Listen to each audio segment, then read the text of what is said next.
reçoit. En fait, les heures miroirs sont un outil utilisé par, par des êtres qui vibrent assez haut. Ça peut être soit des anges, soit des êtres extraterrestres ou en tout cas pas des êtres humains terrestres, soit la conscience supérieure de la personne. En général, ce sont des influences donc positives, on va dire, qui vibrent haut et qui tournent vers l'heure locale au moment critique où il va y avoir une certaine symétrie numérique dans cette heure locale. Ça va servir en fait c'est comme un marqueur comme une synchronicité orientée par ces êtres de haute vibration pour signifier soit leur présence, soit qu'ils souhaitent interagir avec la personne, soit que c'est pour témoigner d'une synchronicité avec quelque chose qui s'est passé de significatif et que cet être souhaite mettre en avant pour la personne. Et pour la personne, c'est perçu comme une forme de synchronicité et ça sert pour mettre en avant un événement, par exemple, qui vient d'arriver juste avant ou juste après, ou quelque chose qui se passe dans l'environnement autour de la personne. En fait, ça sert un petit peu pour souligner un événement ou une situation parce que ça a un sens important pour la personne. Et ces êtres-là vont utiliser les heures miroirs comme outil pour mettre en avant certains événements, certaines situations qui ont du sens pour la personne. Ça peut être des situations qui ont une valeur symbolique, hein, mais en général, il y a un message derrière. Et donc, c'est pour eux, en fait, un outil, hein, un outil d'interaction. Ouais, voilà, c'est ça que je vois surtout. OK. Comment est-ce qu'ils s'y prennent ces êtres pour, nous montrer ça?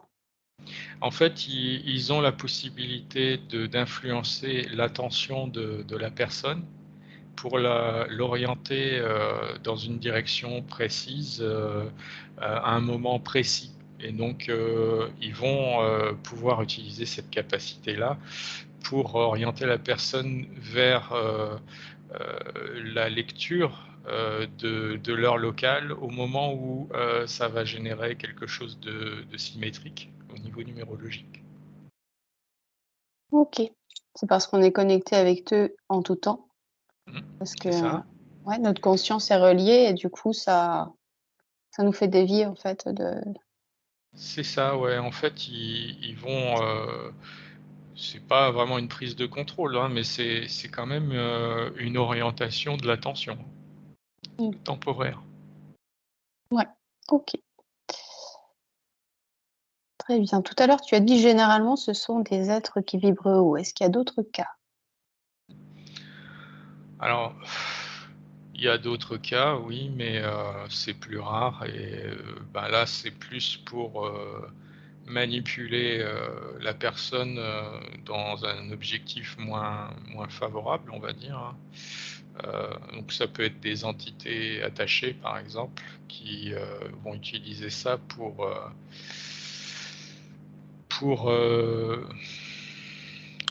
pour mettre en valeur autre chose, mais des choses qui sont pas, qui sont plus dans leur intérêt à eux, par exemple. Pour Mais c'est valider des choses qui sont oui, bonnes ça pour eux? peut être Voilà, mais c'est pas tellement utilisé en fait, hein. C'est pour, par les entités, qui vibrent bas, c'est pas tellement utilisé, c'est plus des exceptions. OK. Est-ce qu'il est possible aussi que, notre, propre conscience, par exemple, quand on se focalise sur quelque chose, on ne fait qu'en voir? Est-ce que ça peut jouer aussi, sur la visualisation de ces synchronicités? Ben oui, bien sûr. C'est nous-mêmes qui modifions, notre attention, heu, notre, champ attentionnel, comme si on le programmait nous-mêmes.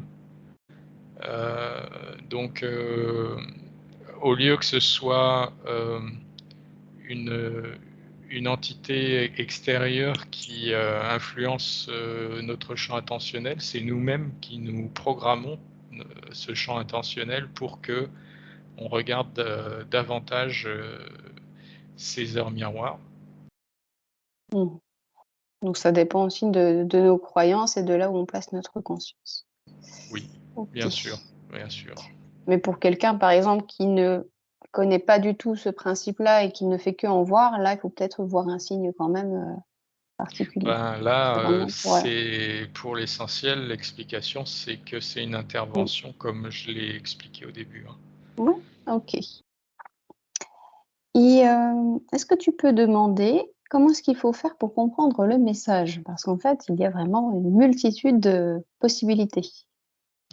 Et justement, il y a une multitude de Mmh. possibilités, d'interprétation, hem, parce que des fois, c'est pas une interprétation, d'ordre verbal, c'est d'ordre symbolique. C'est une juxtaposition d'événements qui font que, la conscience, heu, va donner plus d'importance à un événement donné. Mais cet événement, il peut avoir une valeur symbolique et ça va pas être forcément explicable, avec des mots, mais ça va avoir eu, l'impact, au niveau de la compréhension symbolique, de la personne. C'est-à-dire que ça dépasse le mental, là, c'est plus une interaction avec l'inconscient de la personne et comment elle interprète certains symboles, en en relation avec sa mémoire aussi. Donc ça, ces choses-là, c'est pas explicable, avec des mots. Et puis, il peut y avoir, aussi d'autres, des événements qui sont soulignés par la présence d'heures miroirs, enfin le fait de l'observer, par exemple des situations énergétiques, des environnements énergétiques. Donc là, c'est pareil, ça va avoir un impact, au niveau énergétique, mais ça va pas être descriptible avec des mots. Et puis des fois, si, il y a vraiment une explication verbale, heu par exemple, un souvenir d'une personne qui remonte et juste après la vue des heures miroirs pour souligner que ce souvenir est important et que ce qu'il contient, qui est verbalisable, a de l'importance pour la personne. Ça, c'est juste un exemple. Quand tu dis que ça a de l'importance pour la personne, est-ce que ça peut avoir que cette signification, une validation? Ou est-ce que ça peut être autre chose? Comme par exemple, le souvenir de quelqu'un, par exemple de décédé et tout de suite, une heure miroir derrière. Est-ce que ça peut pas être justement le message de cette personne décédée qui nous dit: «Tiens, je suis là»? Est-ce qu'il y a Oui, il y a oui, de ça? C'est possible? il y a et en fait, Mmh. c'était juste un exemple, mais il y a D'accord. plein d'explications, il y a plein de cas possibles, en fait. Il y a vraiment Mmh. beaucoup de cas possibles. OK, OK. Et quand tu dis qu'il y a des choses qui ne peuvent s'expliquer par des mots, il se passe quand même une sorte d'intégration au niveau de l'inconscient, si j'ai bien compris? Une Soit intégration ou une réactivation peut-être? oui, mais alors, quand ça, c'est plus quand c'est de nature symbolique. Et puis quand c'est de nature énergétique, il peut y avoir une prise de conscience de l'effet énergétique si la personne est très réceptive ou suffisamment réceptive, mais des fois ça va être perçu uniquement au niveau inconscient. D'accord. Oui, on peut finalement comprendre, mais à un niveau non verbalisable. On peut le ressentir, en fait. Oui, C'est voilà, ça? ça peut être des choses aussi d'ordre émotionnel, hein, qui peuvent être en partie verbalisables, mais pas forcément complètement. Donc en fait, Et c'est plus un outil de communication. euh, on peut prendre ça comme un outil de communication, de mise en avant, voilà. OK. Et tout ce qu'on va venir voir, par exemple, sur internet avec les significations des heures, est-ce que, au moins ça tient debout ou pas du tout? Qu'est-ce que tu peux dire là-dessus? Ben, Il y a une forme de vérité derrière ça ou absolument pas? Mmh. est-ce que tu peux préciser la question? Parce que là, il y a tellement de choses sur internet que... Par exemple, on voit une image sur internet avec le descriptif de toutes les heures.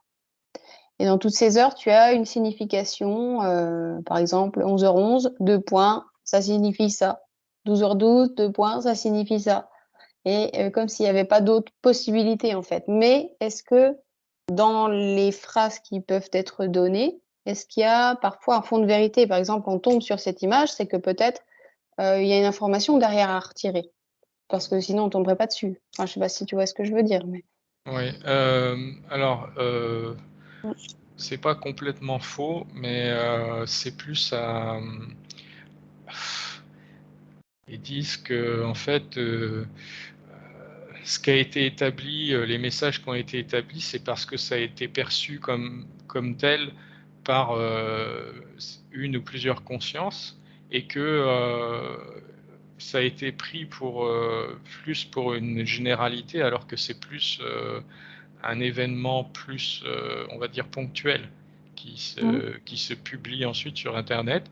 Ça ne veut pas dire que pour certaines personnes, ce cas particulier ne puisse pas se présenter et heu et donc par exemple, si, ces êtres, qui influencent, la personne vers, mmh, le regard de telle ou telle heure miroir peuvent aussi influencer la personne pour aller sur ce contenu sur Internet parce qu'ils savent que c'est valide pour cette personne. Mais ça peut être complètement faux pour pour une autre personne.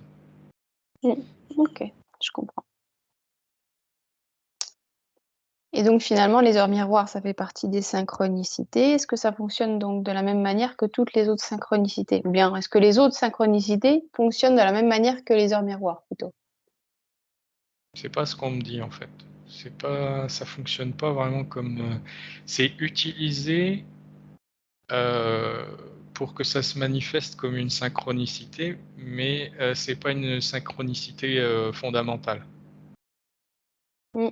Oui, parce que c'est proposé par d'autres consciences à ce moment-là.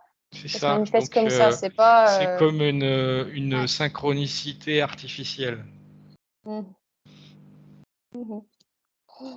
Je vois, OK. J'ai envie qu'on prenne un autre exemple de synchronicité, mais donc peut-être, pas artificielle pour le coup, l'histoire des plumes. Par exemple, on va se promener en forêt et on tombe sur une plume, voire plusieurs, une dizaine, au fur et à mesure de notre balade. Qu'est-ce qu'ils peuvent dire là-dessus? Bah, ils vont utiliser, des objets symboliques, comme par exemple la plume. Heu, si ça, c'est interprétable par la personne, comme, un signe. C'est-à-dire que si la personne, pour elle, ça va rien évoquer, bah, ils vont pas utiliser ça. Et mais si pour la personne, la plume, c'est signe de la présence, ou d'un ange, par exemple, et bien, si un ange, veut manifester sa présence, il va faire en sorte que la personne regarde des plumes et il peut même en manifester, dans son environnement. En général, il va même pas avoir besoin de faire ça, il va simplement orienter la personne, pour qu'elle se trouve, confrontée à une plume, à un moment donné. Donc on Et est donc pareil un petit peu sur le même sujet, on détourne un peu l'attention vers quelque chose. oui, c'est Ça plutôt ça, reste, oui. ça reste, ça. Et quand tu dis: «Il va manifester une plume», c'est-à-dire? Ben, il peut, manifester, matérialiser une plume, simplement par sa volonté. D'accord. Ah, celle-là, je l'avais pas. OK. Donc finalement, c'est quand même un peu le même principe. Il va venir orienter vers quelque chose. Mmh. Ah ouais. Tout à l'heure, on disait qu'il y avait une différence entre les heures miroirs et les autres synchronicités. Quelle est la différence entre les 2, pour le coup, entre la plume et les heures miroirs? Entre la plume et les heures miroirs, il y a pas vraiment beaucoup de différence. Mais il y a d'autres formes de synchronicité. Hem, il y a d'autres formes de synchronicité qui sont pas,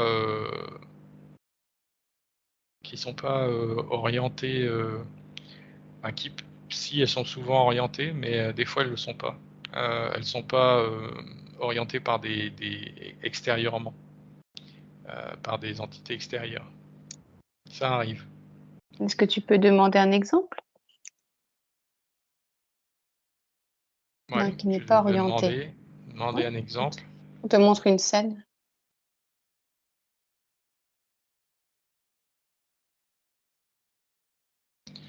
Hem, Là, je vois par exemple une scène dans la rue où,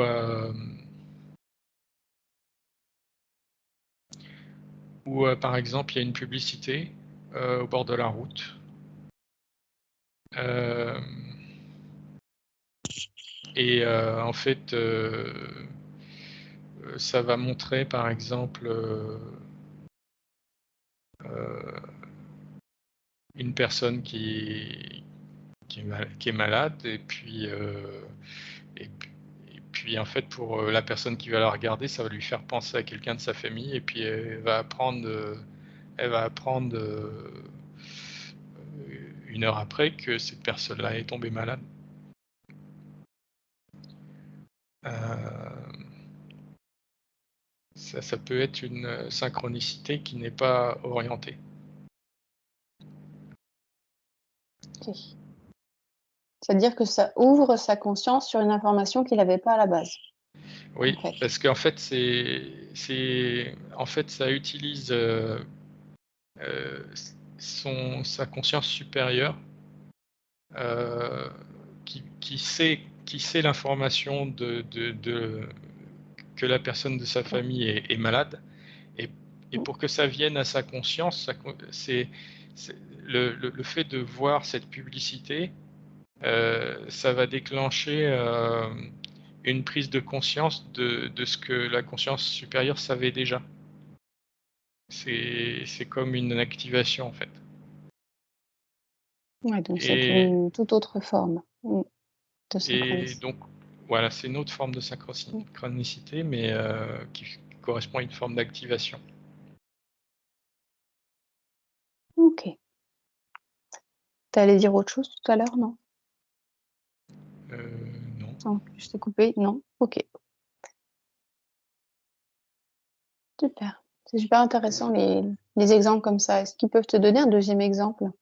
Juste par Ouais. curiosité.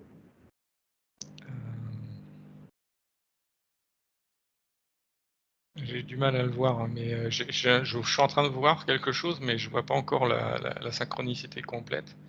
Pour l'instant, je vois juste, c'est dans un avion, c'est un enfant qui regarde une hôtesse de l'air et cette hôtesse de l'air, elle est en rapport avec, sa mère, je pense. Enfin, pour lui, elle fait penser à sa mère Mmh. et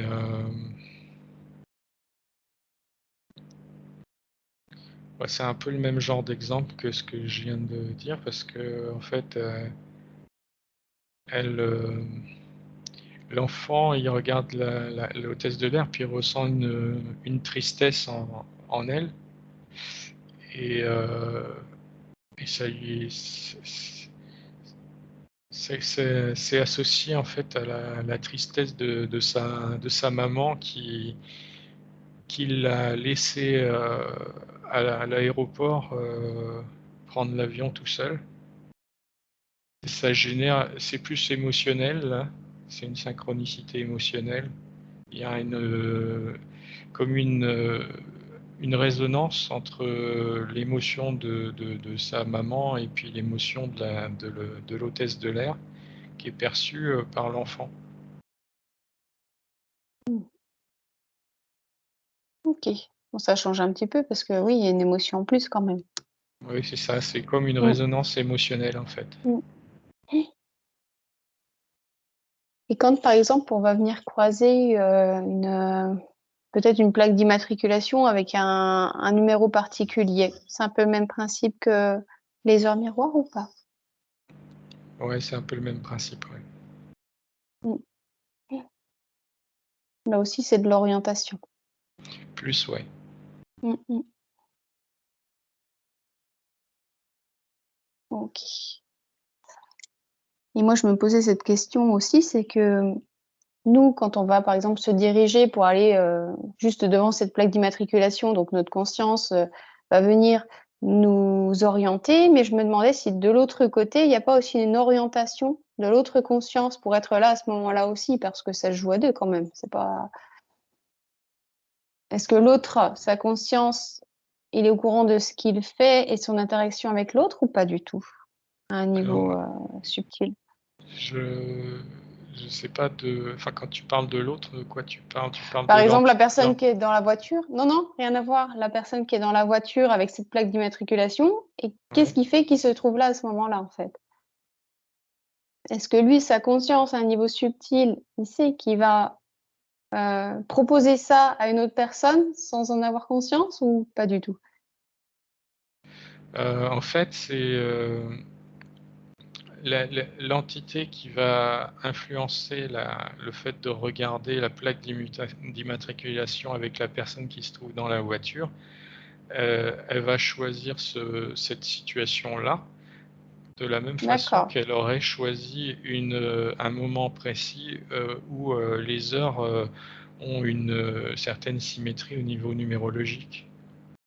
donc ça se passe plus à un niveau individuel que collectif, à ce moment-là? Enfin, Heu, individuel, la conscience plus l'entité, mais pas forcément les autres? Bah, c'est l'entité qui va influencer, ça peut être soit la conscience supérieure de la personne, soit une entité, en général qui vibre, plutôt haut, heu, mais ouais, ça peut être au niveau, de la personne qui va regarder la plaque d'immatriculation et la pers et ce qu'il y a dans la voiture, donc éventuellement une personne qui va être influencée au niveau individuel. Je sais pas si Mmh. si c'est ça que Non, c'est pas tu très voulais clair. comme réponse. Non, moi, dans ma propre conception des choses, je partais du principe que la synchronicité se passait à 2. C'est-à-dire que 2, je parle des personnes qui sont incarnées. La personne qui va voir la plaque d'immatriculation et la personne qui conduit cette voiture, qui se croisent à ce moment-là pour faire une parfaite synchronicité, en fait. Comme si les entités des 2 personnes avaient, un petit peu manigancé un plan pour qu'ils se retrouvent là, à ce moment-là. Enfin, je sais pas si tu vois ce que je veux dire? Alors, ce qui arrive, c'est que ce soit, à plusieurs, que l'influence, ne soit pas sur une seule personne, mais que plusieurs personnes soient influencées simultanément pour créer une synchronicité qui est peut-être un peu plus marquante pour chacun d'eux. Ça arrive. Mais bien souvent, c'est juste, une seule entité qui va influencer une personne pour, voir telle ou telle, chose à tel ou tel moment dans telle ou telle circonstance. Mmh. Mais tu dis pour que ça ait un impact sur les 2. Moi je parlerais pas spécialement d'un impact sur les 2, mais juste la personne qui devait Non, recevoir la synchronicité. L'autre qui est dans la voiture, au final, il sait pas ce qu'il fait. il conduit sa voiture, il vit sa vie, il est Il y très a bien et Il y a les mmh, 2 cas qui existent en fait. C'est-à-dire que le cas où, c'est juste, la synchronicité, elle est juste, intéressante pour la personne qui est à l'extérieur de la oui, voiture et qui regarde. Mais il y a des synchronicités qui peuvent, être, combinées, avec, une personne par exemple qui est à l'intérieur de la voiture en même temps ou, d'autres cas où ça se passe pas dans les voitures, mais qu'il y ait eu plusieurs personnes qui sont influencées simultanément par, une seule entité ou plusieurs qui se sont arrangés pour créer cette synchronicité et donc ça fait 2 personnes ou plus que 2 personnes qui vont observer, vivre en même temps, la même synchronicité et donc ça va avoir un impact, assez fort au niveau émotionnel puisque ils vont pouvoir, se confronter leur ressenti, de cette synchronicité entre eux, la partager et forcément ça va renforcer, la puissance de l'impact, qui était l'objectif initial d'ailleurs. mmh et j'imagine que c'est beaucoup plus rare, ce genre de choses. C'est beaucoup plus rare, oui et ça arrive, assez fréquemment, dans, les sectes, par exemple, ou les groupes spirituels. Alors il y a des groupes, spirituels qui sont positifs, d'autres qui le sont moins, hein, et dans certaines sectes, ça peut être, très positif ou, très négatif, hein, on parle pas de ça, on parle du fait que, des êtres qui, se rassemblent, Mmh, heu et qui partagent quelque chose sur le plan spirituel, vont être, plus facilement, heu, confrontés à ce genre de situation, de synchronicité, on va dire collective, parce que, ils sont déjà dans une configuration favorable à ça. oui, c'est sûr, c'est des consciences qui se rassemblent et qui vivent des expériences similaires, donc forcément, il y a Mmh et comme, ils ont tendance à aligner leurs vibrations, mmh, c'est beaucoup plus facile pour des entités extérieures de réaliser une synchronicité collective dans un contexte comme ça. OK, d'accord. Super, est-ce qu'il y a un autre message à faire passer? Je peux leur demander, s'il y a un autre message, une autre image qui te vient. Là, il me parle, des crop cycles, les fameux dessins, qui sont faits dans les champs de blé, notamment dans le sud de l'Angleterre.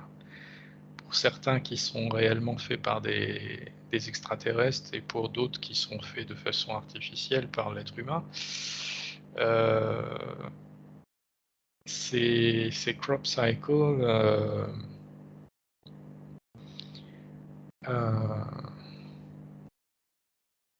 peuvent être considérés comme des synchronicités, pour, le collectif.